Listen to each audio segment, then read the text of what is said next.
UCC, one of the most controversial topic nowadays, but why we need UCC, uniform civil code.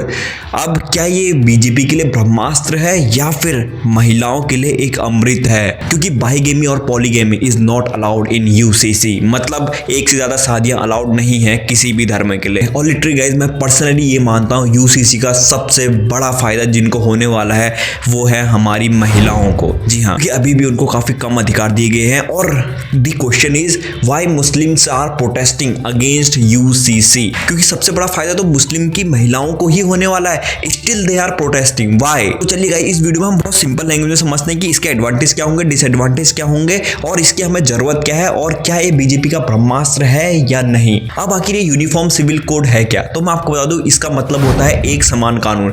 आप किसी भी लिंग से हो, आप किसी भी धर्म से हो, इस पर आपको सिर्फ एक ही कानून अब देखने को मिलेगा। भले ही ये अभी लागू नहीं हुआ है, पर बहुत जल्दी ये आपको देखने को जरूर मिलेगा। Now let's take a simple example. अब जैसे जो मुस्लिम धर्म की महिलाएं हैं, उनकी जो मिनिमम एज है शादी करने की वो है 9 साल। अब हिंदू धर्म में तो वो अलग है। अब क्या होगा, यूनिफॉर्म सिविल कोड जैसे ही आएगा, अब उसकी एज जो है वो हिंदू के लिए भी सेम होगी, मुस्लिम के लिए भी सेम होगी, सिख के लिए भी सेम होगी, ईसाई के लिए भी सेम होगी। और ऐसी जैसे तलाक के मामले होते हैं, डाइवोर्स के मामले होते हैं, इस पर जो मुस्लिम है उन पर अलग प्रोसेस है और जो हिंदू है उनका अलग प्रोसेस है। बट ऐसा क्यों है? ऐसा सिर्फ इसीलिए है क्योंकि जो तलाक के मामले होते हैं वो मुस्लिम के पर्सनल जो बोर्ड के मेंबर्स हैं वो हैंडल करते हैं। पर अब सब कुछ बदलने वाला है, तलाक का भी एक कानून आ जाएगा, हिंदू के लिए भी वही सेम होगा और मुस्लिम के लिए भी वही सेम होगा। अब आप ये समझने की भूल मत करना कि यूनिफॉर्म सिविल कोड ना अभी इंडिया में कहीं लागू ही नहीं है। मैं आपको बता दूं, गोवा में पोर्तुगीज सिविल कोड है, इसको गोवा सिविल कोड भी कहते हैं और इसको आप यूनिफॉर्म सिविल कोड भी कह सकते हैं। वहां पर ये लागू है 1961 से। अब मैं आपको थोड़ा सा ब्रीफ आइडिया देना चाहूंगा, क्योंकि गोवा सिविल कोड और यूनिफॉर्म सिविल कोड लगभग सेम है। अब जैसे जो लोग गोवा में रहते हैं उनको पता होगा bigamy and polygamy is not allowed, मतलब एक से ज्यादा शादियां अलाउड नहीं है। अगर आपको करनी है तो सबसे पहली वाली बीवी को आपने एक कानूनी प्रोसेस से डाइवोर्स करना होगा, जो हिंदू के लिए भी सेम है, मुस्लिम के लिए भी सेम है।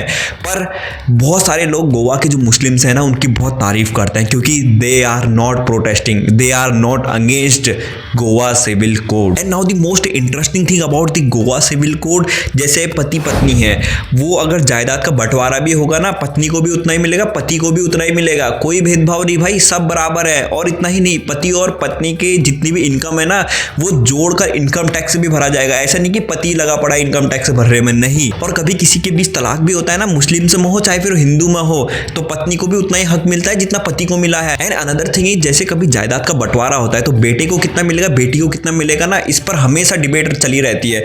मतलब अगर हम गोवा के बाहर देखें जहां पर यूनिफॉर्म सिविल कोड अभी नहीं है, वहां पर देखें तो बेटियों को ना बहुत ही कम दिया जाता है, मतलब ना के बराबर दिया जाता है और ज्यादातर हक बेटे को दिया जाता है। पर हिंदू धर्म में ऐसा नहीं होता है, पर मुस्लिम्स में मोस्टली जगह ऐसा होता है।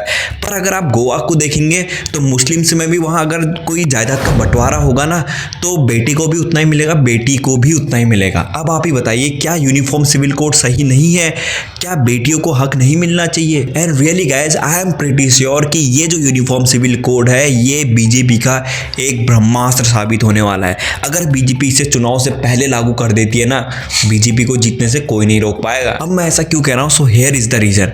अब जो इंडिया की आप पॉपुलेशन देखोगे ना, उसमें आपको ज्यादातर हिंदू मिलेंगे और हिंदू यूनिफॉर्म सिविल कोड के बिल्कुल पक्ष में है। वो सिविल कोड को चाहते हैं कि जल्द से जल्द अप्लाई हो जाए। पर जो लोग प्रोटेस्ट कर रहे हैं वो लोग ज्यादातर मुस्लिम रिलीजन से बिलोंग करते हैं। हिंदू का मैक्सिमम वोट ऐसा हो सकता है कि UCC के बाद बीजेपी को जाए, भले ही उन्होंने काम कुछ भी किया हो, चाहे इन्फ्लेशन बढ़ा हो, चाहे कुछ भी हो, अनएम्प्लॉयमेंट रेट बढ़ा हो, लोग जहां पर धर्म की बात आती है ना वहां पर लोग सब भूल जाते हैं। और इसीलिए जो अदर पार्टीज है वो UCC का विरोध कर रही है, क्योंकि दे नोस कि UCC इज अ ब्रह्मास्त्र। अब नेक्स्ट चीज जो सबसे बड़ा क्वेश्चन आपका होने वाला है वो है, क्या यूनिफॉर्म सिविल कोड में भी किसी के साथ भेदभाव हो सकता है? तो इसका आंसर तो अभी मेरे पास नहीं है, क्योंकि अभी ये पूरी तरीके से लागू नहीं हुआ है। एक उसका जो ड्राफ्ट आता है वो अभी तक नहीं आया, जब भी वो आएगा मैं उसको आपके साथ जरूर शेयर करूंगा। पर मैं आपको इसका आंसर जरूर देना चाहूंगा, वो मैं देना चाहूंगा गोवा के सिविल कोड को लेकर, क्योंकि गोवा सिविल कोड और यूनिफॉर्म सिविल कोड 99% मैच करते हैं। अब गाइस, गोवा के सिविल कोड में ना एक बहुत बड़ा फ्लॉप जो मुझे लगता है वो है, इस पे हिंदुओं को थोड़ा सा ज्यादा प्रायोरिटी में रखा गया है। बताता हूं कैसे। अगर किसी ने भी गोवा के सिविल कोड को बहुत ही ध्यान से पढ़ा है ना, तो उनको ये पता चलेगा कि जैसे हिंदू धर्म से अगर कोई लड़का बिलोंग करता है, वो बिना अपना पहली वाली पत्नी को तलाक दिए भी दूसरी शादी कर सकता है, पर उसके लिए एक कंडीशन है, और वो कंडीशन ये है कि जो उसकी पत्नी है, जो 30 साल तक अगर उसका कोई भी बच्चा नहीं होता है, वो तब दूसरी शादी कर सकता है पहली वाली को तलाक दिए बिना। पर ऐसी चीज़ अलग धर्म के लोग नहीं कर सकते हैं, मुस्लिम्स नहीं कर सकते हैं। अगर उनको दूसरी शादी करनी है तो उनको पहली वाली को कानूनी तौर पर तलाक देना होगा। और इसी के चक्कर में गोवा सिविल कोड का कुछ लोग प्रोटेस्ट भी करते हैं, क्योंकि यहाँ पर एक फ्लॉ हमें देखने को मिलता है, और मुझे भी ये लगता है कि अगर यूनिफॉर्म सिविल कोड है तो सबके लिए बराबर रखो, मुस्लिम्स के लिए बराबर रखो, हिंदू के लिए बराबर रखो, कोई भेदभाव नहीं, कोई जात पात नहीं। अब यहाँ पर यूनिफॉर्म सिविल कोड आएगा तो जाहिर सी बात है ये शायद फ्लॉज हमें नहीं देखने को मिले। गाइस, ये तो हो गई गोवा सिविल कोड और यूनिफॉर्म सिविल कोड की बात है। अब कुछ मैं आपको और एडवांटेज बताना चाहूँगा कि जैसे मुस्लिम्स में अभी तक क्या होता है, जो एडॉप्शन होता है ना, वो अलाउड नहीं है मुस्लिम में। आप बच्चा एडॉप्ट नहीं कर सकते हैं, आप कर सकते हैं, अगर आप डीपली पढ़ेंगे तो आप कर सकते हैं, पर उसके लिए अलग प्रोसेस है, उसके लिए अलग कमेटी है, थोड़ा सा लेंदी प्रोसेस है, जिसकी वजह से जो मुस्लिम्स होती है ना, वो बच्चों को कम एडॉप्ट करती हैं। पर अब ये यूनिफॉर्म सिविल कोड आ जाएगा तो आपको इस चीज़ के लिए भी समान कानून देखने को मिलेगा। अब ऐसा नहीं होगा कि आप नहीं कर सकते हो, ऐसा कुछ नहीं होगा, सब बराबर। अब सेकंड चीज, why peoples are against UCC. अब जैसे अब यूसीसी के अगेंस्ट में कौन है? सबसे ज़्यादा है मुस्लिम्स। अब यहाँ पर उनका भी पॉइंट हमें सुनना पड़ेगा, क्योंकि India is a diverse country. अब इंडिया में सबकी सुननी पड़ती है। ऐसा नहीं है कि चाइना की तरह जो भी बोल दें वो हमेशा सही होगा, नहीं, क्योंकि ये तो डेमोक्रेसी है ना, सुननी तो पड़ेगी।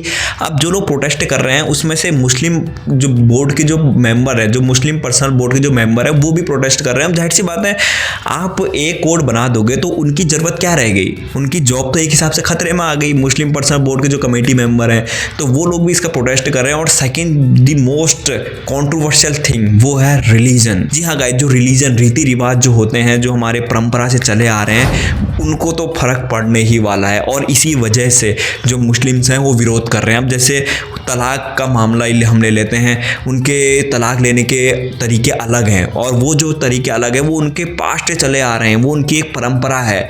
अब यूनिफॉर्म सिविल कोड आ जाएगा तो वो जो परंपरा है वो जाहिर सी बात है वो भंग हो जाएगी। और मुस्लिम्स का ये भी कहना है कि गवर्नमेंट क्यों इंटरफेयर कर रही है मुस्लिम के पर्सनल इशू पे। और पर मैं यहाँ पर आपको बताना चाहूँगा ना, ये यूनिफॉर्म सिविल कोड को कुछ लोग गलत तरीके से भी पेश कर रहे हैं।